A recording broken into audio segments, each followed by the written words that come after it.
और स्वागत संबोधन भी करें। स्मिता बश्री, स्वागत।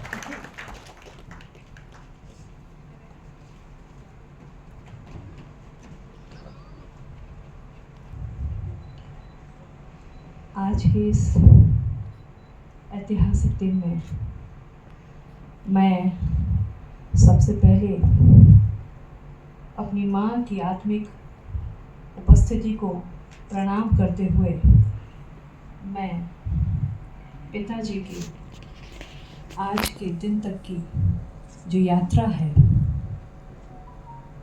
उससे अभिभूत हूँ। इस अवसर को अभिव्यक्त करने से ज़्यादा मैं समझती हूँ आप सब जो हमारा आत्मीय परिवार यहाँ बैठा हुआ है, बहुत आत्मीय परिवार आप सब बैठे हुए हैं, आप सब जानते हैं ये एक अनुभूति का विषय है। तो पिताजी कदाचित हिंदी साहित्य के वो पहले साहित्यकार हैं जो जीवित रहते अपना शताब्दी वर्ष देख रहे हैं।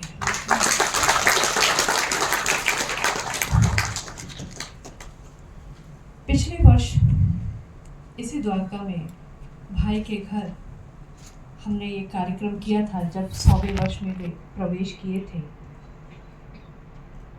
तब वहाँ पे मैंने कहा था कि पिताजी की ये जो थाती है, इतना जो विशाल विपुल लेखन है, उसको एक जगह पर लाना और ऐसा करना कि आने वाले समय में हमारे जो नई पीढ़ी है उससे रूबरू हो सके, परिचित हो सके।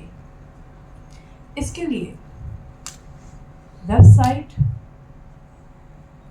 बनाना बहुत ज़रूरी था। अभी ये वेबसाइट का ये पहला क्रम है।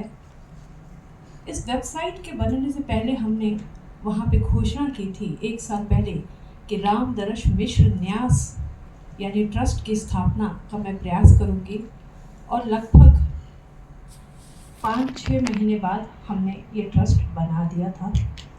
और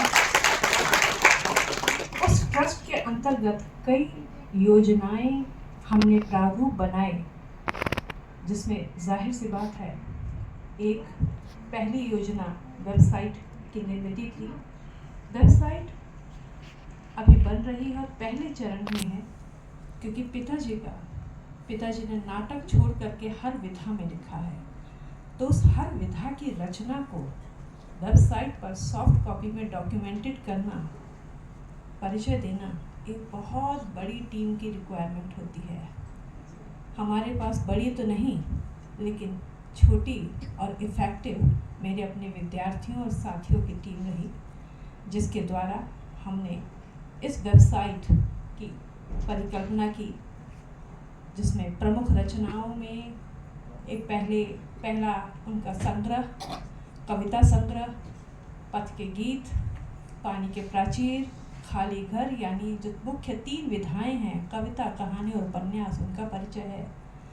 फिर साथ ही साथ अनेक समीक्षकों की जो राय है पिताजी के बारे में, हालांकि पिताजी के गुरु आचार्य हजारी प्रसाद द्विवेदी जी ने कहा था कि सर्जना ही बड़ा सत्य है, तो आलोचना से ज़्यादा महत्व सर्जना का है।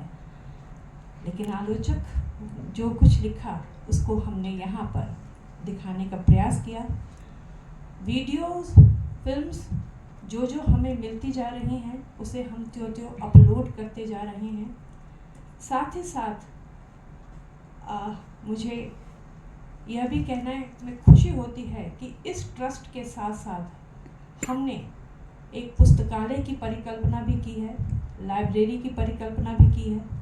उस लाइब्रेरी की परिकल्पना में जहाँ पे हमारे वे तमाम विद्यार्थी जो पुस्तकों तक नहीं पहुँच पाते, उनके लिए पुस्तकें उन तक पहुँचाई जाएंगी, ऐसी एक हमारी परिकल्पना है जिस पर काम चल रहा है। तीसरी जो चीज़ ट्रस्ट की थी वह पुरस्कार की हमने सोचा और हमने उसे तय भी किया। बाकी चीज़ें तो अशोक ओम जी बताएंगे। पिताजी के बारे में अगर मैं थोड़ा सा कहना चाहूँ इनकी इस पूरी शताब्दी यात्रा के बारे में, 1924 में पिताजी का जन्म होता है।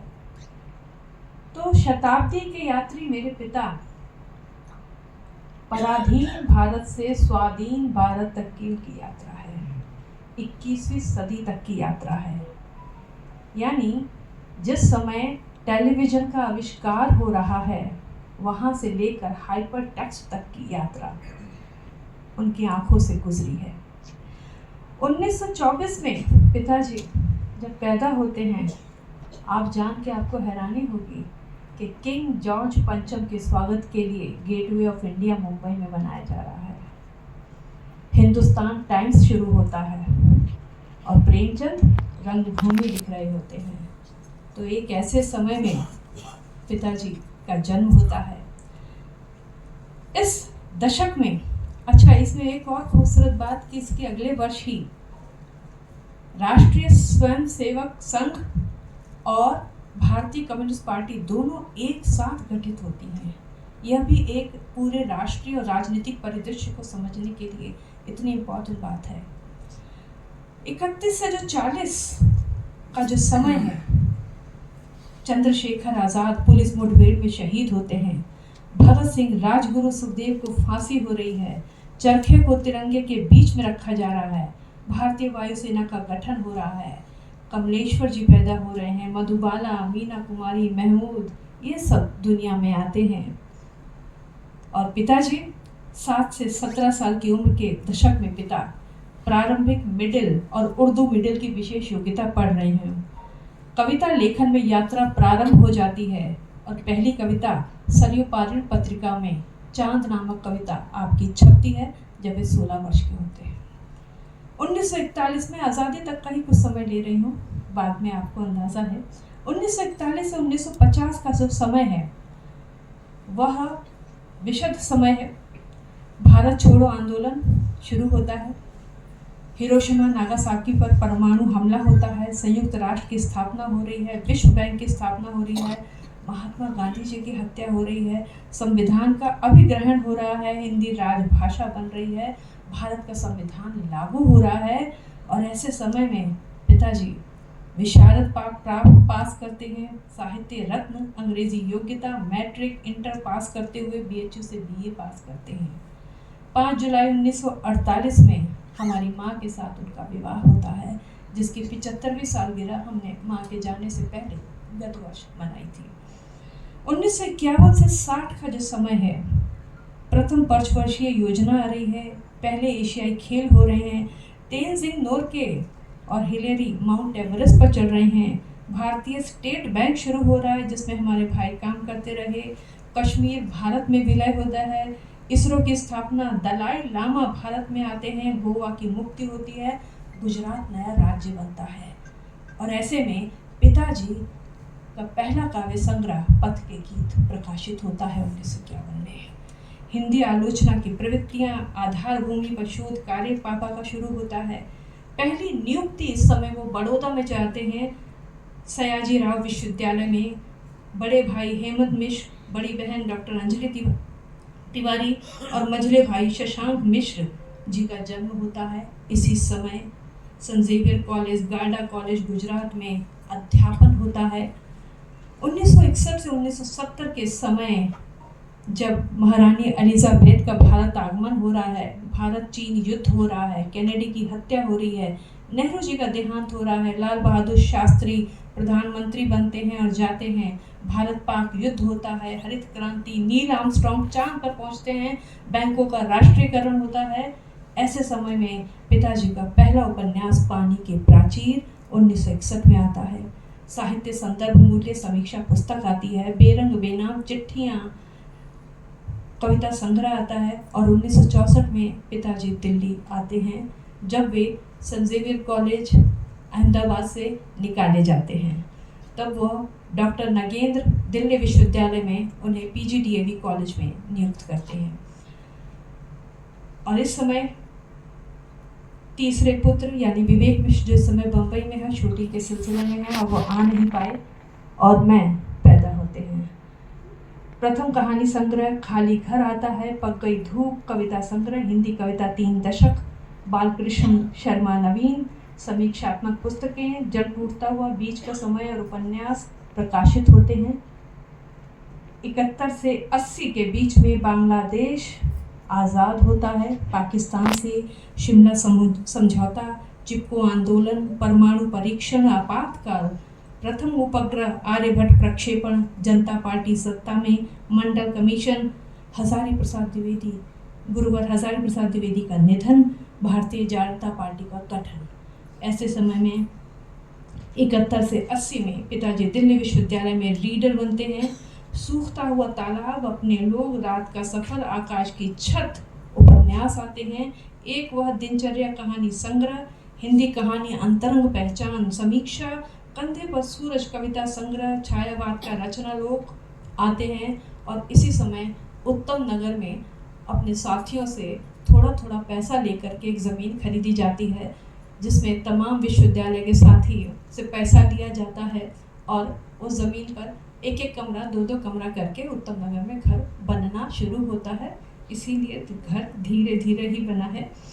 1981 से 90 के बीच में नवे एशियाई खेल, टीवी रंगीन हुआ, भारत क्रिकेट विश्व कप जीतता है, राकेश शर्मा पहले भारतीय अंतरिक्ष यात्री बनते हैं, इंदिरा गांधी जी की हत्या, दंगे, भोपाल गैस त्रासदी, सुनील गावस्कर का क्रिकेट से संन्यास और सचिन तेंदुलकर का क्रिकेट में प्रवेश। और 81 से 90 के बीच में पिताजी का पहला निबंध संग्रह कितने बजे है आता है, वसंत का एक दिन, दिन एक नदी बन गया, बिना दरवाजे का मकान प्रकाशित होते हैं। आत्मकथा के खंड आते हैं, जहां मैं खड़ा हूँ, रोशनी की पगडंडियाँ, हिंदी अकादमी का साहित्यकार सम्मान, सेवा निवृत्ति और पुनर्नियुक्ति एक्सटेंशन की, और पहला गज़ल संग्रह बाजार को निकले हैं लोग, और प्रोफेसर बनते हैं पिताजी दिल्ली विश्वविद्यालय में। अंतिम में 2000 तक का ले रही हूँ।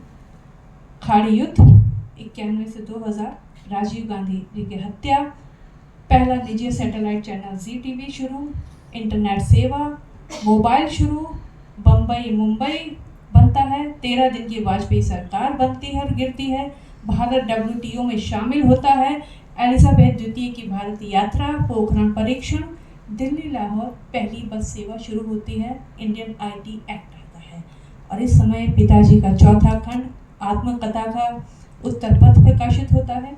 आग कुछ नहीं बोलती, अपने लिए, भोर का सपना, थकी हुई सुबह, स्मृतियों के क्षण, बारिश में भीगते बच्चे, 20 बरस, आज का दिन भी, हंसी ओठ पर आंखें नम है, एक कहानी लगातार, फिर कब आएंगे, बबूल और कैक्टस, पड़ोस की खुशबू, अकेला मकान, अंतरंग, फुर्सत के दिन, रामदर्श मिश्र रचनावली 14 खंडों में प्रकाशित होती है।